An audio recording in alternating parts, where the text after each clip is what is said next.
But don't you realize? His death has set us free. No more hiding, no more lies. And what will you do with your freedom? Will you stay, or will you go back? Back to the island. Back to my refuge from the world. Oh, no. That's no longer an option. I'm going to stay. It won't be easy. Life isn't meant to be easy, my dear. But it is meant to be lived. Come.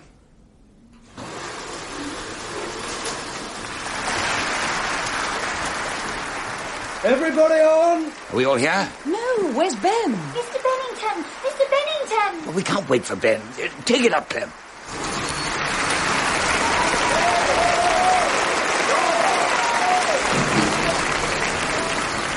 Where the hell's Ben got to? What's the betting he comes on for a star call? He's locked himself in! He probably passed out. Had a couple more drinks since he came off. I got a spare key.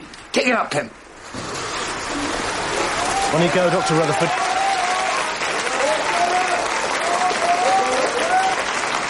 Thank you all.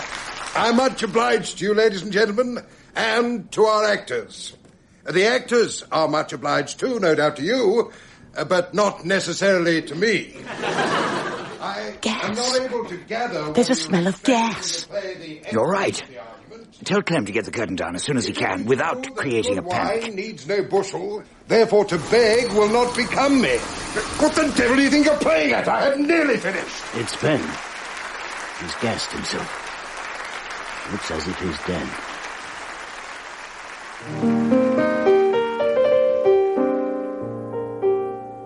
We present Jeremy Clyde as Chief Detective Inspector Alleyn in Opening Night by Ngaio Marsh.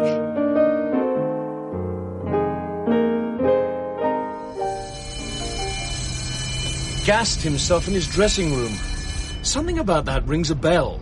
Does it with you, Mr. Allen? A positive peal of them, Brer Fox. The Jupiter Theatre murder 5 years ago. Oh, yes. Homicide dressed up to look like suicide, wasn't it? Were you on the case, sir? I certainly was. There was a gas fire in the dressing room and another one in the room next door, back to back with it. The job was done by blowing down the tube of the gas fire next door. This put the fire out in the dressing room, but left the gas on. The victim was in a drunken stupor, and then the trick worked. We only got the murderer because of traces of crepe hair and grease paint left on the tube. So what became of the theatre? There's nowhere called the Jupiter now. Oh, that's just the point. It's the same place. It was shut up for 2 or 3 years at least, and then Adam Poole took it over, got a permit to renovate it, and named it the Vulcan. I imagine this is only his second production there. And now the same thing's happened all over again. It looks very like it, Brer Fox. And actors are a pretty superstitious bunch at the best of times. God knows what kind of a state they'll be in by the time we get there. This theatre, this awful theatre. I know, Helena, darling. It's as though there's some sort of jinx on the place. Ben was haunted by it, I'm sure of it, J.G. All right, Helen. Perhaps what happened here 5 years ago did give Ben the idea of gassing himself, but he would have found the means in any case. Why? Why did he do it, Adam? He was in a bad way, Ella. He'd gone completely to pieces, and he knew it. He was certainly in the mood to do something desperate. And I wasn't much help, was I, Parry? Though I did my best to be a good wife to him for as long as I could. I knew just as soon as I smelt the gas. There's a thing in this theatre. I just sat there and I knew. Oh, I do feel sick. Gay, for pity's sake, what are you talking about? It was fate, Parry. I just felt it. You mustn't let yourself get obsessed by this thing, Gay. I wasn't a bit surprised, J.G. I just knew something had to happen tonight. Do you mean to say that you sat here by yourself in the green room waiting for fate to strike? Isn't it amazing? I'm so terribly sorry, darling Helena. But we're together in this, aren't we? He was my uncle and your husband. The police are here. They're in Ben's dressing room with Dr. Rutherford. Do you think they'll want to keep us here long, Clem? The Inspector Alleyn, asked me to say that if the whole thing's straightforward, it shouldn't be too bad. What do you mean, straightforward? I imagine he means if they're satisfied that it was suicide. But they can't think that anyone murdered Ben, surely. Murder? That's what it was last time. Murder made to look like suicide. And now it's happened again. And this time it's Uncle Ben. Filthy smell, gas. Always hangs about in cases like this. He looks pretty ghastly in that makeup. My dear chap, the makeup was required for my play. It should, in fact, be a damn sight more repellent. Why is he so thickly powdered? He needed it. He sweated like a pig. Alcohol and a dicky heart. Did you look after him, Dr. Rutherford? No, I don't practice nowadays. I gave it up when the writing business began to pay off. I don't know who his medical man was. His wife can tell you that. Helena Hamilton? Yes, poor woman. There's a mark under the jaw. Makeup is thinner there. Is it a bruise? It looks as if someone threw a punch at him. Well, we can get a better idea when they've cleaned him up a bit. Now, who found him? Jacko, I believe. Jacko? Jacques Doré. He's French-Canadian. Adam's assistant, among other things. You'll find him in the night watchman's kitchen. Well, thank you for all your help, Dr. Rutherford. I'd be grateful if you could hang on with the others in the green room for a while, until the situation becomes a little clearer. Of course. I shall curl up in an armchair and hand myself over to care, charmer, sleep. Wake me up if you require my services. You are Mr. Poole's assistant, I believe, Monsieur Doré. That is something of an understatement, Inspector. Let us rather say dog's body in ordinary to the Vulcan Theatre. Set designer, costume designer, Johannes Factotum. Not without bells on. At the moment, I'm boiling up cans of soup for the company. Another of my little talents. I gather it was you who found the body. I unlocked the door. The call boy had been hammering away at it unavailingly for a long time. And can you describe to me what you found? Clark Bennington was lying near the gas fire. I could only see his legs and the lower part of his body. The rest of him was hidden by his coat, which was pulled up over the fire, and his head and shoulders. It looked rather like a tent. I could hear the hiss of the gas fire going on underneath. The lead to the fire had been pulled away and was in his mouth. I turned off the gas. So you will doubtless find my fingerprints, Inspector. Plain sailing, wouldn't you say, Mr. Allen? On the face of it. Probably the past history of the place, the previous suicide, preyed on Bennington's mind and led him to do away with himself in the same fashion. He must have also entertained the very nasty notion of throwing suspicion of foul play on his fellow actors. If there's a gas fire in the dressing room back-to-back with this one... Which there is. The devil there is. So what does this Bennington chap do? He recreates as far as possible the whole setup, leaves no note, no indication of his intention to gas himself. Who's next door? Mr. Parry Percival, the juvenile lead, though I gather he's not so juvenile as he used to be. So Bennington does himself in, leaving our aging juvenile ostensibly in the position of the Jupiter murderer. It's a rotten sort of suicide, wouldn't you say, Brer Fox? We don't know anything for certain yet, of course. Do you want to read Sergeant Gibson's inventory? If the sergeant's been his usual meticulous self, perhaps you could skip some of the more dispensable points of detail. One cardboard box containing false hair, substance labelled nose paste, one unopened tin of face powder, 6 sticks of grease paint. No powder pad? Powder pad? For him to powder his face with? It's not in the inventory. A cigarette case with 3 cigarettes and 1 packet of 50, used tumbler smelling of brandy, and flask 1/6 full of brandy concealed behind mirror. A fairly ineffectual hiding place. Anything else? Considerable quantity of powder spilt on shelf and on adjacent floor area. Well, that's certainly true. Somebody must have knocked down a box of powder. It's gone over everything. Could you check with Mr. Doré whether this happened after he found the body? Yes, sir. Some paper ash on the floor, original form indistinguishable, and signs of something having been burnt in the hearth. What was in his clothes? Bills, old racing card, checkbook. That's about it. Right. I wish I could say I believed in all this, Brer Fox, but I can't. There's something wrong, but I can't put my finger on it. Have you got a list of the company? Yes, Mr. Allen, I've got it here. Who have we got exactly? We have Adam Poole himself, popularly known as the Governor. Shades of Henry Irving. Yes? Helena Hamilton, the leading lady and wife of the dead man. Gay Gainsford, who is Bennington's niece, I believe. Right.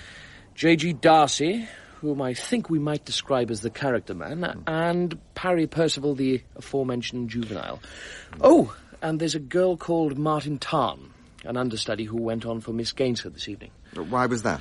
Some kind of hysterical breakdown, I understand. Miss Tarn comes from New Zealand and has only been with the company for 3 days. Oh, is that so? Well, when we come to question everyone individually, perhaps we should start with Miss Tarn, so that we can see the whole setup through a fresh pair of eyes. Oh, I suppose we'd better go and have a word with the cast. We can't put off the dread moment any longer. It's going to be damn bad publicity. Heavens above. The publicity. None of us thought of that. Did we not? I must say I would like to know what's going to happen. Do we carry on with the run of the play or what? Yes, we go on. Isn't that so, Adam? Ella, I've got to think. There are so We many. go on. We must go on. Does that mean I take over from Ben? I was his understudy, after all. I can't bear it. I think you're all awful. To sit round and talk about the show as if nothing had happened, when beyond those doors he's lying there dead and forgotten. It's the most brutal thing I've ever heard of, and if you think I'm ever coming near this horrible, fated, haunted place again, I'm telling you now that wild horses wouldn't drag me back. Child, you're overwrought. You don't know what you're saying. You got rid of me anyway. Oh, darling, we've done no such thing. Just because I went on for you tonight, Gay, doesn't mean... Oh, doesn't it? You angled for this wretched part, Martin Tarn, and now you've got it. I think it's extremely likely you're responsible for what's happened. Stop that at once, Gay. Stop it. I won't. I won't be gagged. It drove my Uncle Ben to despair, and I don't care who knows it. Gay, darling. Chief Inspector Alleyn. I'm afraid the first thing I have to say to you won't be very pleasant news. We don't look as if we're going to get through our side of this unhappy business as quickly as I'd hoped.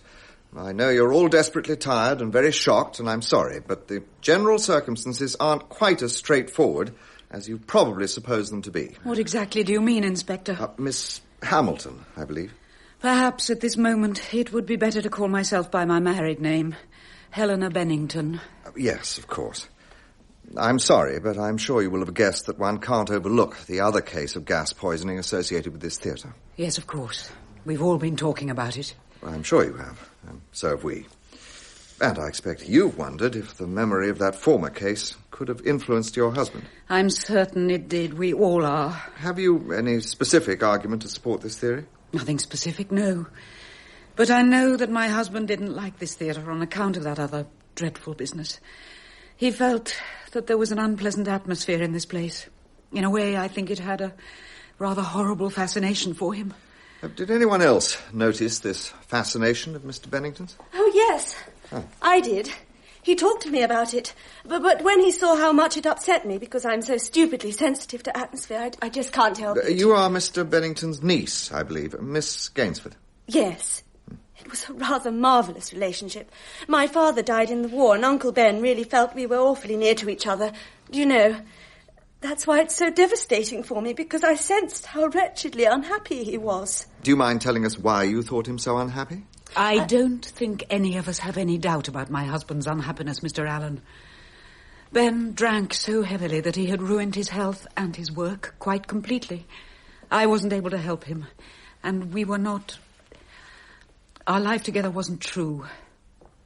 Tonight, he behaved very badly on the stage. He coloured his part at the expense of the other actors, and I think he was horrified by what he had done. I feel he suddenly looked at himself and couldn't face what he saw. It would help me very much if any of the rest of you could tell me any happenings or remarks that might indicate that he had this thing in mind. I think, perhaps... Forgive me, but I don't yet know all your names. I expect she's hoping to see hers in lights, aren't you, darling? This is Miss Martin Tarn. She is, or should be, our heroine tonight. Miss Gainsford was taken ill, and Miss Tarn, who was the understudy, took her part at half an hour's notice. We'd all be extremely proud of her if we had the wits to be anything but worried and exhausted. And what have you remembered, Miss Tarn, that you think might help us? It was something he said when he came off in the last act. For his final exit in the play? Yes. He spoke very disjointedly, but I do remember one thing quite distinctly, because it puzzled me very much. He said, "I just wanted to tell you that you needn't suppose what I'm going to do," and then he broke off. Thank you, Miss Tarn. I begin to get the idea that none of you was very surprised by this event. Is that so? Oh, I don't know that I'd... Oh, let it pass. Pipe up, Narcissus. The inspector won't bite you. Oh, shut up! You're all being so bloody frank and sensible about the suicide. You're so keen to show everyone how honest you are. I am myself indifferent honest. How have we offended you, young Ganymede? I know what you think of me, Doctor, and it doesn't say much for your talents as a diagnostician. But if it's queer to feel desperately sorry for a man who was miserable enough to shove a gas jet down his throat, if it's queer to be mentally and physically sick at the thought of it, then by God, I'd rather be queer than normal. If you're the normal man you'd have us all believe, why the hell don't you show like one? Here, ladies and gents, is an alleged actor who an hour or two since was made a public and egregious figure of fun by the deceased before an audience of whinnying nincompoops, who before his final and most welcome exit suffered himself to be tripped up contemptuously by the deceased and who fell on his painted face. That's quite enough of that, Rutherford. Ladies and gents. You're supposed to be in charge here, Inspector. Yes, Alan, I really do think this is all getting fantastically out of hand. If we're all satisfied that this case of suicide... Which we are not. What? We've reached a point where it's my duty to tell you that I'm by no means satisfied that there is, in fact, a case for suicide. Is it not strange how loath one is to pronounce the word that is in all our minds? Murder. So beastly, isn't it? Is there somewhere I can use as an office, Mr. Poole, where I can talk to each of you independently? Yes, of course. Use mine. It's on the other side of the stage. Thank you, Mr. Poole. If I may, I would like to have a word first with Miss Tarn. May I ask a question? As many as you like, Miss Tarn. Why me? Why do you want to speak to me first? You're not my prime suspect, Miss Tarn. It's simply because you've only been working at the Vulcan Theatre for 3 days that I want you to give me your first impressions of the company. I gather you've recently arrived from New Zealand? Just over a fortnight ago. I can hardly believe it. You see, my money was stolen on the ship, and I had to get some kind of job rather quickly. As an actress? Well, yes. I'd had a bit of experience in New Zealand, and I didn't think it would be all that difficult. Well, I left my name with all the agencies. I went to every audition that was going, but no one wanted to know. After 2 weeks of dragging around London without any luck, I was exhausted and starving and pretty well beginning to give up hope. And then, one evening, I just happened to find myself outside this place. The Vulcan Theatre? Yes. I wandered inside without really thinking, and I heard Clem, the stage manager, phoning someone about a replacement for Miss Hamilton's dresser, who'd been rushed to hospital for an appendix operation. Yes, what is it? I believe you're looking for a dresser. Are you from Mrs. Greenacres? I understood you required a dresser, and I would be pleased to apply. It's for Miss Helena Hamilton. We open on Thursday, 2 quick changes and so on. You've got references? I haven't actually brought any. Look, there isn't time. Can you start straight away? It really was the most astonishing piece of good fortune. It certainly was. The only drawback was that I had no money, so the night watchman let me spend the night in the theatre, sleeping in... What's the matter, Miss Tarn? Oh, I shouldn't have told you that. I don't want him to get into trouble. It's hardly a matter for Scotland Yard. Go on with your story.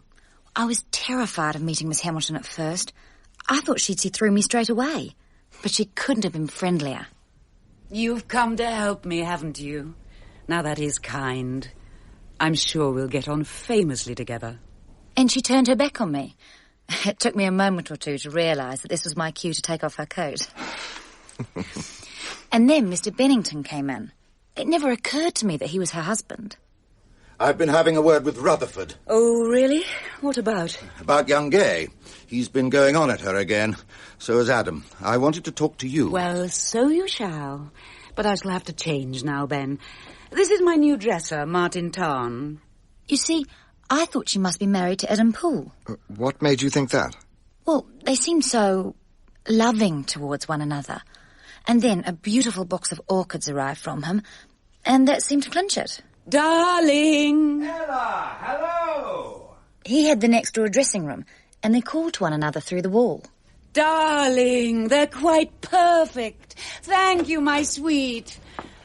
Oh, hello, Gay. Everything under control? I suppose so. I'm trying to be good and sort of biddable, but underneath it all, I'm simply trembling with fright. Now listen, Gay. You're going to make a great personal success of this part. It's a marvellous chance for you. So everyone keeps on telling me. But Dr. Rutherford obviously thinks I shouldn't be playing it at all. He says I'm a misfit. Oh, that's nonsense, Gay. He may seem hard at times. Seem? Well, he may be hard then. He's famous for it. But he's written a marvellous play. I'll have a word with him. Can I tell him that? Yes, Gay, you may tell him. Oh, you're so miraculously kind, Auntie Ella. Oh, do forgive me. Helena, darling. Thank you. And she was off. I don't know whether she even noticed me. But I just happened to catch sight of Miss Hamilton's face in the mirror. She was looking at me very intensely. And at that moment, Dr. Rutherford came in. Odds teeth, what have we here? My new dresser. Martin, Dr. Rutherford. Stay me with flagons. That fool of a wench Gainsford said you wanted to have a word with me. Yes, I did. What on earth have you been saying to that poor child? Nothing at all. I merely asked if, for the sake of my sanity, she'd be good enough to play the central scene without a goddamn simper all over her face. You frightened her. She terrifies me. I wrote this part for an intelligent actress who could be made to look like Adam. What do you give me? A moronic amateur who looks like nothing on God's earth. If I had my way, I'd have kicked her out long ago. Even now, it's not too late. John, we open in 2 days. An actress worth her salt could memorize the part in an hour. And I may as well tell you, I don't like the way that Ben is shaping up in the big scene. If Adam doesn't watch him, he'll be up to some bloody leading man hocus-pocus. John, he won't. I'm sure he won't. No, you're not. And as for that discard from the waxworks, Mr. Parry Percival, have I not stipulated from the beginning that I will not have any of those queer abortions in my works? Parry isn't queer. Oh, yes, he is. I have an instinct for these things, my girl. I give up. You don't do anything of the sort, my sweetie pie. You're going to be a sensation in the part I've written for you. Mm-hmm. Just think of that. And leave all the rest to me. For God's sake, don't quote from Macbeth. If Gay Gainsford heard you doing that, she really would go off the deep end. Which is precisely where I'd like to push her. Oh, go away. You're a wonderful playwright, but you're quite hopeless. The audience is concluded? It certainly is. And close the door after you. Oh. I need a cigarette. Martin, run round to my husband. Right. He's got my cigarette case. And of course, like a fool, I went straight to Mr. Poole's dressing room. Helena's cigarette case? No, I haven't got it. Ella? Yes, darling? I haven't got your cigarette case. No, Ben's got it. I said my husband, Martin, Mr. Bennington. So, I went along to Mr. Bennington's dressing room. On the opposite side of the passage? Yes. He had a glass of brandy in his hand, and he was talking to Mr. Darcy. It's not my place to interfere, old boy, but I do feel for the poor child damnably, you know. Rutherford never loses an opportunity to take it out on Gay. I couldn't agree more, and I'm damned angry about it. Yes, my dear. What can I do for you? This is my wife's new dresser, J.G. Really? Oh, good morning, child. See you in a while, Ben. And what can I do for the new dresser? Miss Hamilton sent me to ask if you could let her have a cigarette case. Have I got it? Try my overcoat, my dear, behind the door. This your first job as a dresser? I've worked in the theatre before. And where was that? In New Zealand. Really? In New Zealand? I'm afraid the case isn't here. God, what a bore. Pass me my jacket, will you? He rummaged about a bit, and eventually he found it. And then he gave me a long, hard look. The kind I'd had from Mr. Darcy and Miss Hamilton. New Zealand, eh? He saw the resemblance between you and Adam Poole. Yes. Oh, I was coming to that. Take your time, Miss Tarn. What happened next? There was a photo call on the stage, with everyone in full costume. Darling, it's not going to be a flash, is it? With all of you looking like village idiots, and me like the third witch on the morning after the cauldron scene. Not if you can hold the pose for 3 seconds, Ella. It all went pretty smoothly until it came to the photograph of Gay Gainsford scene with Mr. Poole. He wanted her to run the lines, and I could see that she was terribly nervous. It's not enough for you to look like me, Gay. You've got to be me. You're supposed to be my heredity, confronting me like a threat. So, now, let's take it with the line. You've got your head in your arms. You raise your face slowly to look at me. Don't you like what you see? Yes. But with a little gesture, remember? Don't you like what you see? I had as lief the town crier spoke my line. Oh, do shut up, Rutherford. Oh, it offends my soul to hear my passion towards her tatters. And of course, poor Miss Gainsford burst into tears. After it was all over, the man they called Jacko came up to me. No one makes any introductions in this theatre, so we introduce ourselves to each other. I am Jacques Doré. Right. And you are the little chick whom the stork has brought too late. Or dropped into the wrong nest. It is a pity you are a little dresser and not a little actress. Before the first dress rehearsal that night, he insisted on taking me out for a meal. I think he was rather sorry for me. I wanted to talk to him about the play, but he was rather nervous about it. I don't know why. It is a modern morality play, a new play with a very old theme. And do you think it's any good? Oh, sure, it's a good play. Rather in the continental manner of Sartre and Ennui. It is about a man confronted by his own heredity. And it is essential the secondary part actress should resemble the leading man. From hundreds of anxious ingenues, we select the one who is least unlike Adam, but still very unlike. And though I am a genius with makeup, there is very little I can do about it. So we depend entirely on the acting, on the way the girl will reflect Adam's way of speaking and his mannerisms. But this Miss Gainsford cannot do, because she is an actress of very little talent. Upon this scene there enters, in the form of a dresser. What are you trying to say? If I sat down to draw the daughter or younger sister of our leading man, you are what I would draw. And so, of course, the theory is full of rumors and suppositions about a child born the wrong side of the blanket. But he knows nothing about me. I've never seen him before, except in films in New Zealand. And tell me, was it to get a job as a dresser that you came all the way from New Zealand? For any job. All right, I wanted to work as an actress, but if you think I'm secretly hoping that Miss Gainsford will get laryngitis or break a leg, you couldn't be more mistaken. Not even a little touch of laryngitis? I think you are either a little hypocrite or perhaps you are not a very good actress. After the dress rehearsal had got going, I managed to watch some of it from the wings, and I realised the truth of what Jacko had said. Miss Gainsford was not good? It was not that so much. There were gestures of Adam Poole's that she was supposed to mimic, and lines she was expected to echo. But she just couldn't do it, and the harder she tried, the worse it got. But it's you! Don't you see?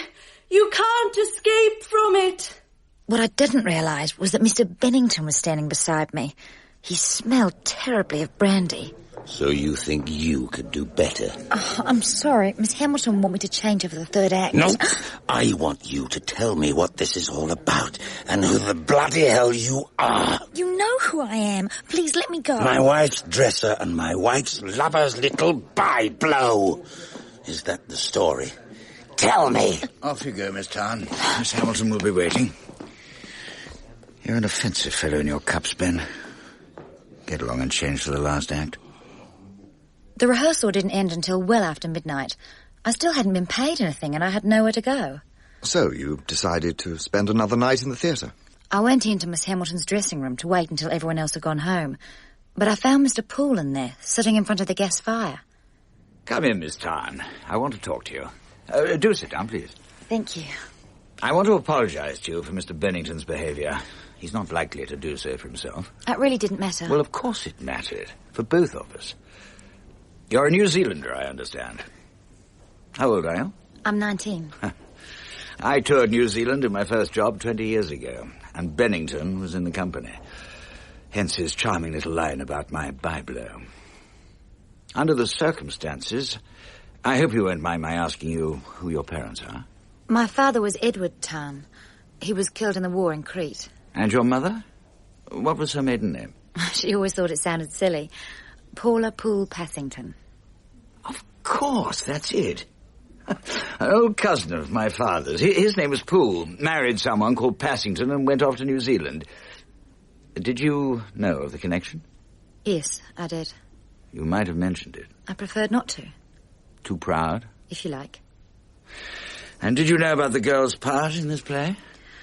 When I was at one of the agencies, someone told me they'd been looking for a girl who looked like you. But by then the part had been cast. I didn't want to come here, but when I discovered there was a vacancy as a dresser... The question is, what are we going to do about it now? Let's go down to the stage, shall we? Jacko's waiting for us. You saw the scene from the wings this evening. It's quite simple. All you are required to do is to sit at the desk. Adam will come in and he will run his hand through his hair, and you will make the same gesture. Then you will say, "Don't you like what you see?" Is that understood? Yes, I think so. Then let's try it. Sit down at the desk. Oh, I'm sorry. I didn't realize you were in here. I just wanted to... Don't you like what you see? Can you do that again? I don't know. I suppose so. Do you want me to try? No, I don't think so. You did that very well. You can understudy the part from here on. And now Jacko will take you home to his house, where there's a small flat in the attic. You need have no fears. You'll be perfectly safe. You are not my type, Miss Tarn. I prefer my ladies more mature. More mundane. One other thing. Take this. It's the part. 13 pages of it. By tomorrow, you will be word perfect. And were you? Pretty well, bar one or two fluffs. Although I wasn't so sure when the stage manager took me through the moves. I was going over them by myself in the wardrobe room when I realised that Miss Gainsford was watching me. I suppose you know what you're doing to me. All I know is that I'm going to be your understudy. I'm damn grateful, but it's just any old understudy. I think it's pretty cool to talk about any old understudy when you're the spitting image of Adam Poole. Oh. I've had to have an urchin cut and dye my hair, and all I get is everybody screaming insults at me. I loathe the play and everything to do with it. Why couldn't Uncle Ben leave me where I was, playing in weekly rep? But he made me go on with it. I hate him. I was miserable enough, God knows, but now I just don't know what to do with myself. If you have any pity for me at all, you'll go and tell Adam Poole you can't do it. But you didn't give in to her. Oh, yes, I did. Mind you, it wasn't just the understudy she wanted me to give up. She wanted me out of the theatre altogether. I went to see Mr. Poole, but he wouldn't hear of it. And when it came to the second dress rehearsal, was she any better then? To be honest, she was worse than ever. She just looked so desperately miserable all the time. But Mr. Bennington was doing his best to convince himself that she was fine. I overheard him talking to Jacko about it in the passage that leads from the stage to the dressing rooms. The kid was all right, didn't you think so, Jacko? 1 minute to curtain call, please. Sure. I must go there. Wait a bit. If the fools would only leave her alone, she'd be perfectly all right. I can tell you one thing. If our celebrated author makes any of his nasty quips about her tonight, I shall take her hand.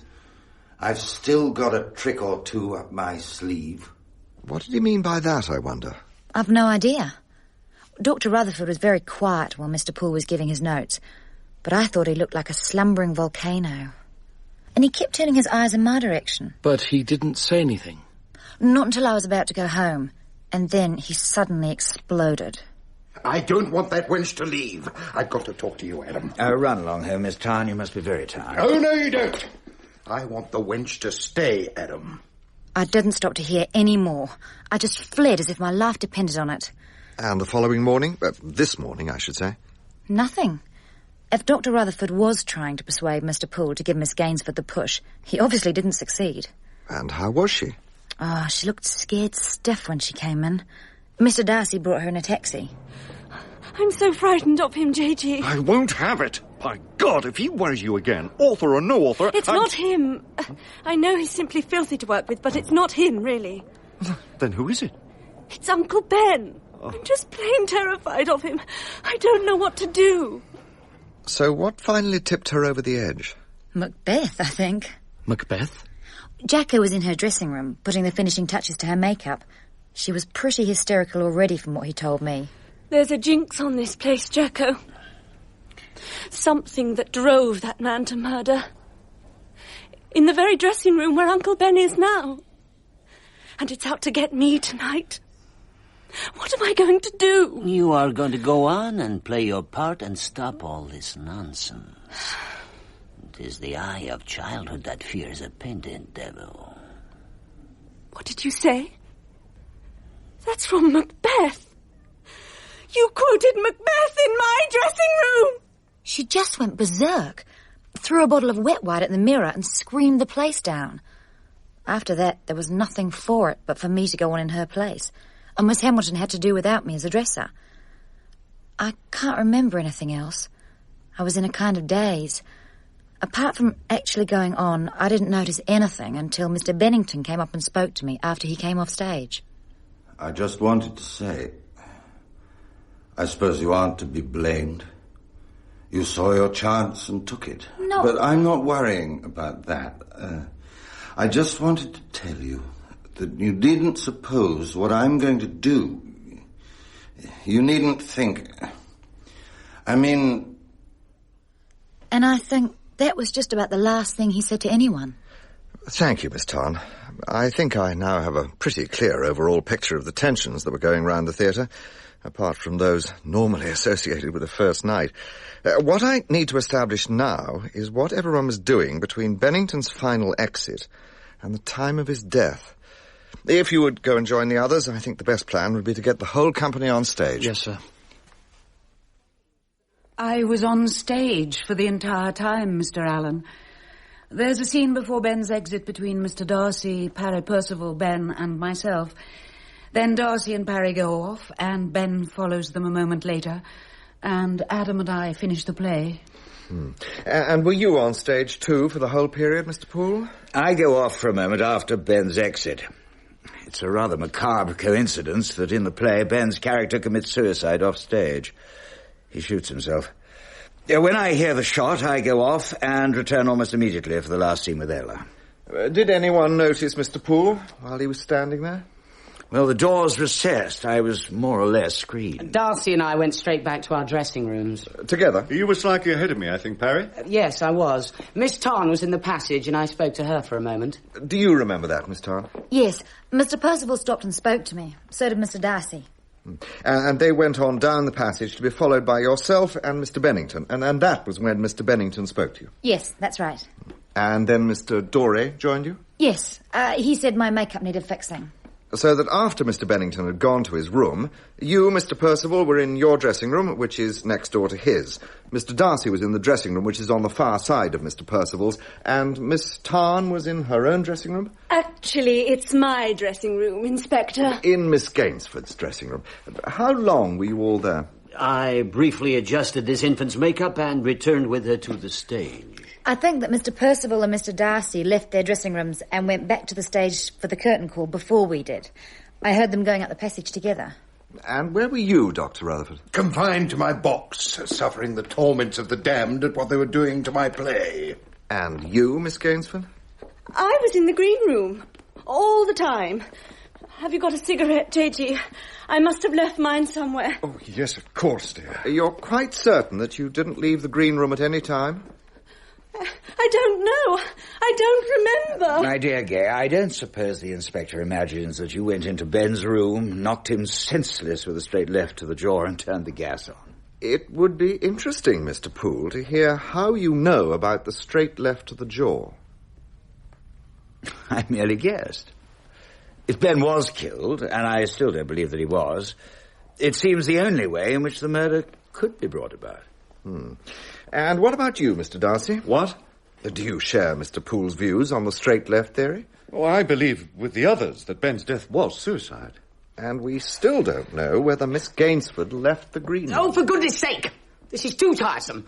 You looked in at the green room door when we were going up for the curtain call, didn't you, J.G.? Oh, yes, of course. Oh, silly of me to forget. Gay was sound asleep in the armchair, yes. And do you have any idea when you dropped off, Miss Gainsford? Was it before the beginning of the last act? No, because J.G. came in to see how I was in the second interval. Didn't you, darling? Yes, my dear. Did anyone besides Mr. Darcy go into the green room during the second interval? No. But, my dear chap, surely you're wrong there. Ben went into the green room during the second interval. Did he? Ah, yes. Perhaps he did. It quite slipped my mind. Why on earth are you being so mysterious about it, J.G.? Well, perhaps the reason is in your left trouser pocket, Mr. Darcy. May I speak to you privately, Inspector? Of course, Mr. Darcy. We can go into Mr. Poole's office. The rest of you can relax for a few minutes. I did my best to cover up the grazes on my knuckles with grease paint, but obviously I didn't succeed. Well, I suppose I behaved very stupidly. But it has nothing to do with Ben's death. I think you'd better tell me exactly what happened. I can give it to you in a sentence. I hit Ben on the jaw in the green room during the second interval. I didn't knock him out, but he was so astonished he took himself off. What sort of condition was he in? Oh, damned unpleasant. Ugly drunk. He behaved atrociously throughout the first and second acts. In what way? Well, as only a clever actor with too much drink inside him can behave, playing for cheap laughs. And was it because of his performance that you hit him? No, it wasn't. It was because of Gay. He was damned offensive. Well, you'll have to tell us about it, I'm afraid. I was giving Gay a couple of aspirin. She was terribly upset. Well, she's a frail little thing, you know, all heart and sensitivity, and between them, Ben and Rutherford have brought her to the edge of breakdown. Well, Miss Tarn's arrival was the last straw, and in the end, she couldn't go on. And tonight, Gay heard everybody raving about the girl's performance in the second act, and as they came off, I'm fond of Gay, and she just fell into my arms, sobbing her heart out. And then Ben came in and... Go on, Mr. Darcy. Well, he went for her. He was crazy. I tried to shut him up, but he was quite off his head and began saying the most filthy things about Helena. About his wife? Well, about her and Adam. He used the sort of words that Othello and Leontes use, if you remember your Shakespeare. I remember. Well, he was talking pretty wildly, but I think... Well, this afternoon, while they were at home, he tried... He had tried to rape her. I see. And so you hit him? Only when he started to say the same kind of filthy stuff about Gay and me. Thank you, Mr. Darcy. I don't think I need bother you any more for the moment. Can I take that poor child home? I'm sorry, not yet. Not just yet.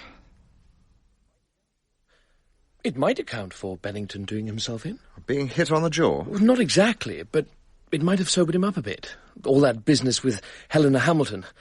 I imagine they stopped living as husband and wife some time ago. Self-disgust, you mean? Yes, it's quite possible, but there's one fact I can't get over. And what's that, sir?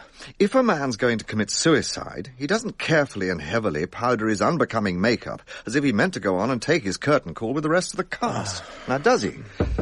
Come in. I'm sorry to trouble you, Inspector, but I've remembered something. It's probably nothing, but... Come in, Miss Tarn. So... what's it all about? It was on that first morning when Miss Hamilton sent me round to Mr. Bennington to ask for her cigarette case. When he was going through the pockets of his jacket, an envelope dropped to the floor. Oh, we mustn't lose that one, must we? There's someone who'd give a hell of a lot for that. One hell of a lot. Take a look at it. And did you see what it said? Yes, I did.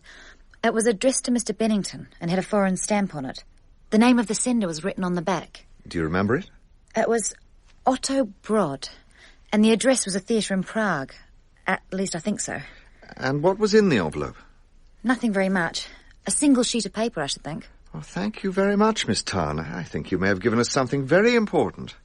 Do I still have to stay? I'm afraid so, along with everybody else. Of course. We shall be calling in some of the others shortly.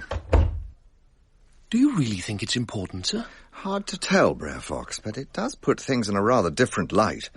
I think we might try dropping the name Otto Broad into the conversation and seeing what kind of a reaction we get. Why don't we have a word with Helena Hamilton for a start? Otto Broad? Yes. He's a Czech or an Austrian, a bit of an intellectual. We met him 3 years ago when we were doing a continental tour. He had written a play, and he asked my husband to read it. It was in German, and Ben's German wasn't really up to it. The idea was that Ben should get someone over here to take a look at it. But he was dreadfully bad at keeping those sorts of promises, and I don't think he ever did anything. Have they kept in touch, do you know? Oddly enough. Ben said a few days ago that he'd heard from Otto. If you want to see the letter, it'll be in his jacket. He was rather odd about it. In what way? He held the letter out to me and said, "That's my trump card." Did you get the impression that he meant that it was a trump card he could use against anybody in particular? Yes, I did. It seemed to me that it was myself he meant, or Adam, or both of us.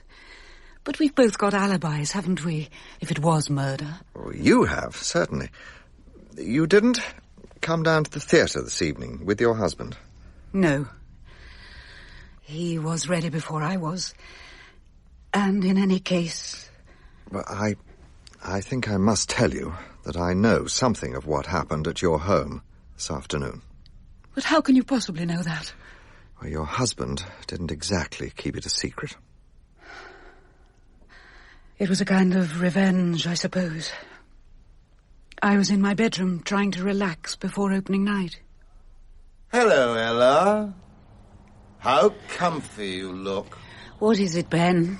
I'm resting. I thought you might be interested to know there'll be no more nonsense from Rutherford about Gay. Well, that's good to hear. Yes, I got him to see reason. And another thing. Do you both imagine I can't see through this dresser-cum-understudy racket? When was it? On the New Zealand tour of 1930? Ben, this is nonsense. Is it? You've cast me for the part of the cuckold in your restoration comedy.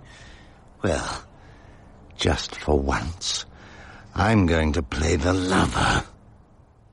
It was degrading. Disgusting. That's why I'm certain that Ben killed himself. It was a final act of despair.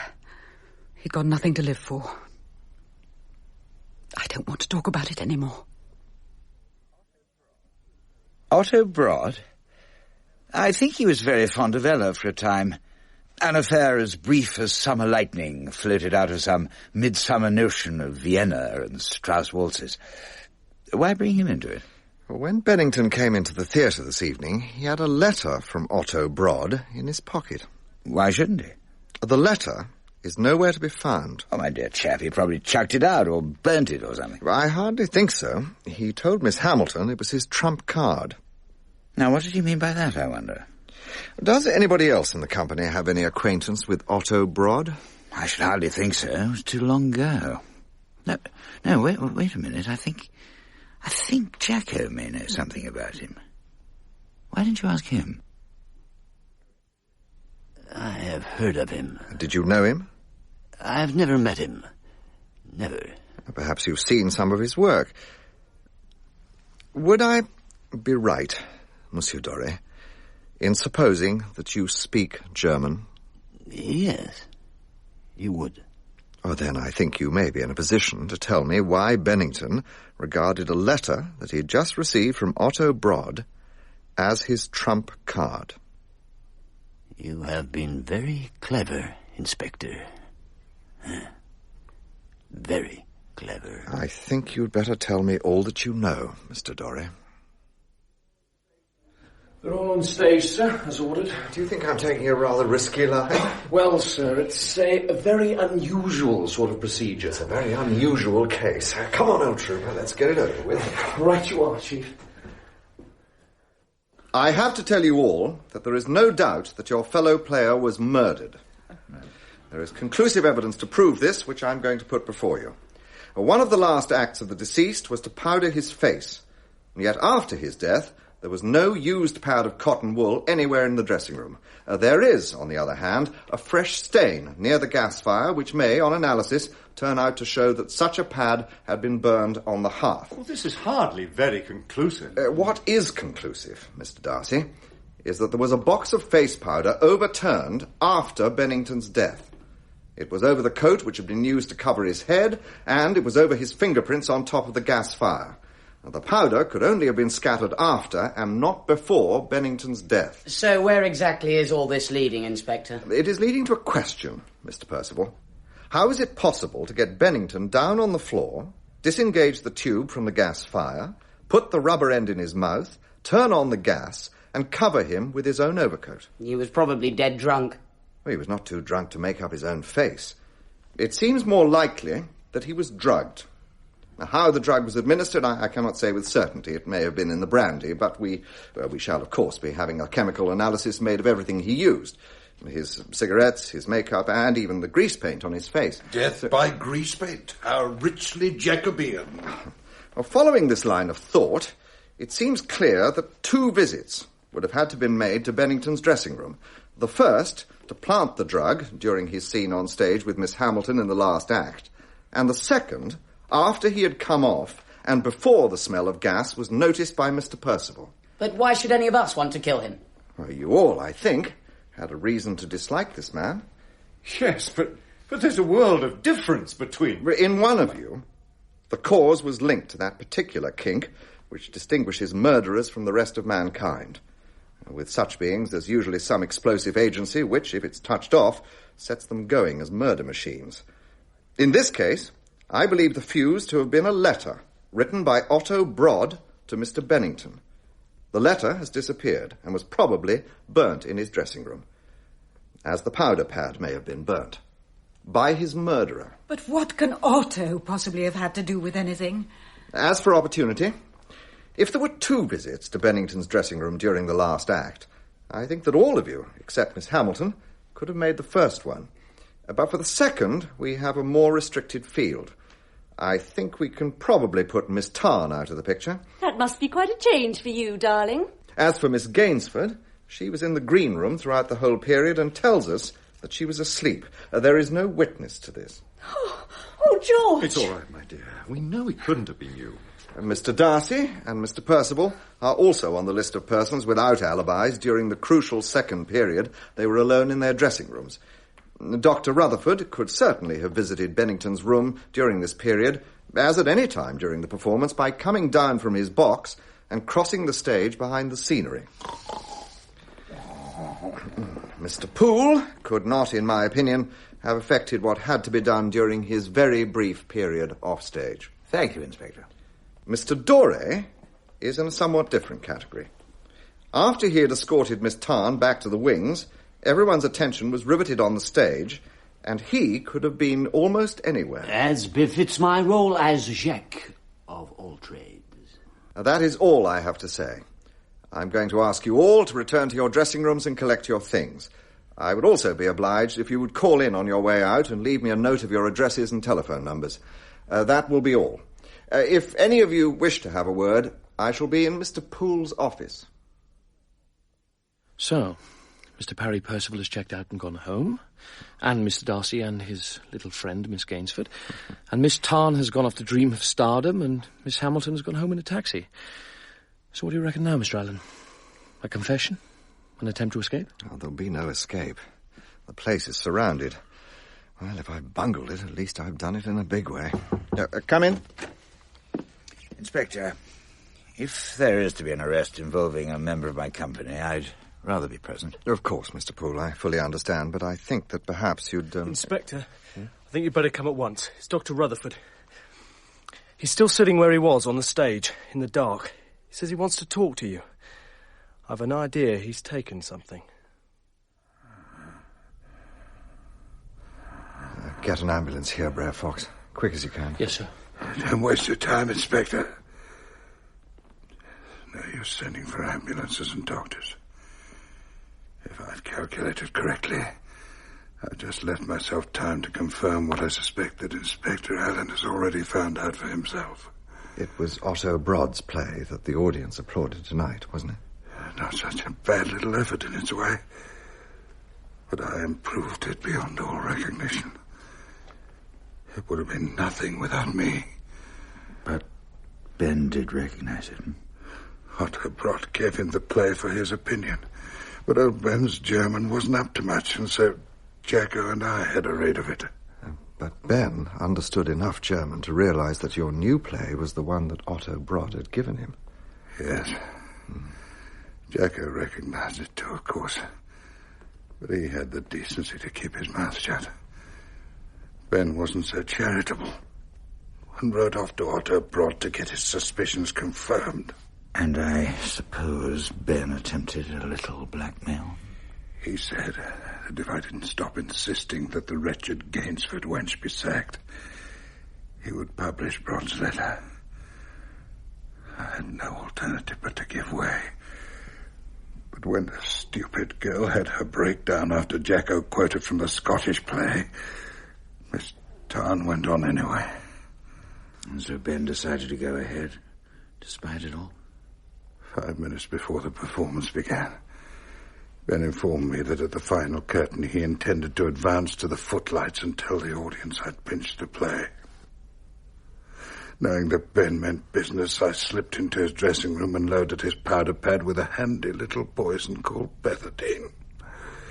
And he got about 2 grams of it on his sweaty upper lip when he powdered himself after his exit. Yes, I suspected something of the sort the moment I realized the pad was missing.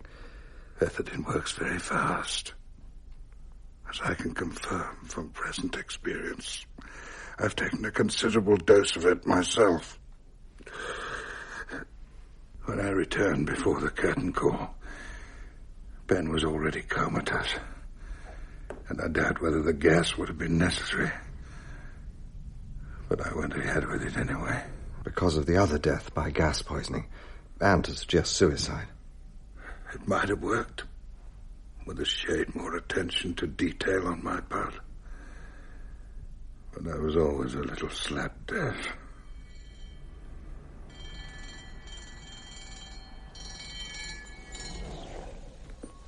The ambulance has arrived, Inspector. Let it alone. I'm already on the edge of the viewless winds. I knew it would come too late. Opening night and last night on the same evening. It may have given Rutherford a certain grim satisfaction. Oh, poor old Rutherford. It all seems such a tremendous waste. And all for a little harmless plagiarism, which he couldn't bear to see exposed. You'll be looking for a new play, I suppose. And a new theatre, I shouldn't wonder. Tonight has thoroughly confirmed the jinx on this place. At least you won consolation, Mr. Poole. I can't see any, Inspector. You've discovered a long-lost relative. And when you're looking for a bright young actress to play your next juvenile lead, at least you won't have far to go. J.G. Darcy, Paul Gregory, Parry Percival, Tom George, Clem Smith, Christopher Kellum. Opening Night was dramatized for radio by Michael Bakewell and directed by Enid Williams.